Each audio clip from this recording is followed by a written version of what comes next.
My mother and I were up late that Saturday watching a host of scary movies and unpacking boxes of clothes and trinkets. It had only been a few hours since we finished unloading the moving truck, so we had our work cut out for us. Though we barely put a dent in the luggage, Dad tapped out early. He claimed to be sick and successfully got out of helping. But that was Dad. Lazy. We were in the middle of The Shining when I got a glimpse of Dad darting from the master bedroom and down the stairs. "Hun?" Mom called out. He didn't answer. She flashed a curious glance at me, then smiled. "Let's sneak up on him," she whispered. I laughed softly and nodded. We crept down the spiral staircase and followed the sound of running water coming from the kitchen. Before entering, my mom turned and pressed her finger against her lips. "Go time," she mouthed. I nodded, ready to pounce. We stepped lightly through the foyer and into the kitchen. Dad's back was to us as he stared out the window, motionless. Before my mother could startle him with her signature grasping of the shoulder, he whipped around. His eyes were dark, as if there were deep voids in his face. His manic grin encompassed an aberrant array of long, jagged teeth. Mom's mischievous smile faded into a frown. "Roger?" Glaring at us, he lifted his hands and dug his pointy fingertips into his cheeks, his disturbing grin unfazed by the self-inflicted facial deformation. The sickening plop of viscera slapping the tile floor as he tore at his flesh caused me to shudder in dread and disgust. Blood spewed from the fresh wounds, coating the granite countertops, sink, and a few drops that even reached my blouse. My mother stumbled back, bumping into me before grabbing my hand. But I couldn't move. Even when she gave me a stiff tug with her trembling hands, I couldn't tear my eyes away. Every inch of my body shook as I struggled to breathe through the lump in my throat. The tremors from the pit of my stomach was unsettling. I wanted to vomit, cry, and run, but was much too terror-stricken to do anything but stare. "Hey, what are you guys doing?" Mom and I whipped around as the familiar voice approached us from behind. "Dad. Normal Dad."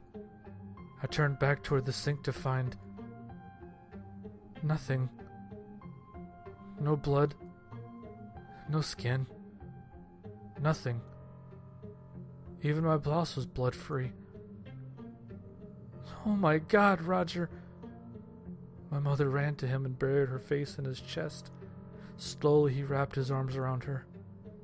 My heartbeat slowed, forcing me to relax enough to move. Too many scary movies. I buried my face into my shaking hands and let out a nervous chuckle. "What's so funny?" he asked.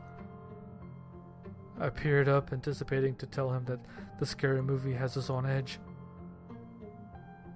But he wasn't there. My mother was in the arms of the bloody thing we met at the sink. It was staring at me with that unforgiving smirk. I wanted to reach for her and pull her away, but I was taken by a horrific jolt that disabled all other movement. I gathered my voice and blurted, "Mom!" Relief disappeared as her eyes merely popped out at the sight of him. Blood splattered the walls as he ripped her face to shreds with those jagged teeth. Her blood-curdling scream was short-lived. I screamed, shaking my head in utter disbelief. I wept and begged myself to wake up from this nightmare, but it didn't work. He kept coating his face in blood as he fed. Thoroughly suffocating in fear, I flinched when the walls shouted, "Hey, what are you guys doing? Mom! Oh my God, Roger!" Then came the screams. Our screams. They too were coming from the walls. I threw my palms over my ears, hoping the intensity of my heartbeat wouldn't burst my eardrums. I shook uncontrollably as my breathing verged on hyperventilation. but the shrills from the corners of the room only got louder. Were they in my head? Petrified, I finally got the strength to engage my flight senses. I ran straight ahead to the kitchen door. Deformed, mummified faces and hands came crashing through the drywall. I slid and fell into the efforts to stop myself from meeting their grasps. I ignored the stinging sensation that rode up my spine and hustled to my feet. I had to get to the front door. I darted through the kitchen to the foyer and was met with corpses.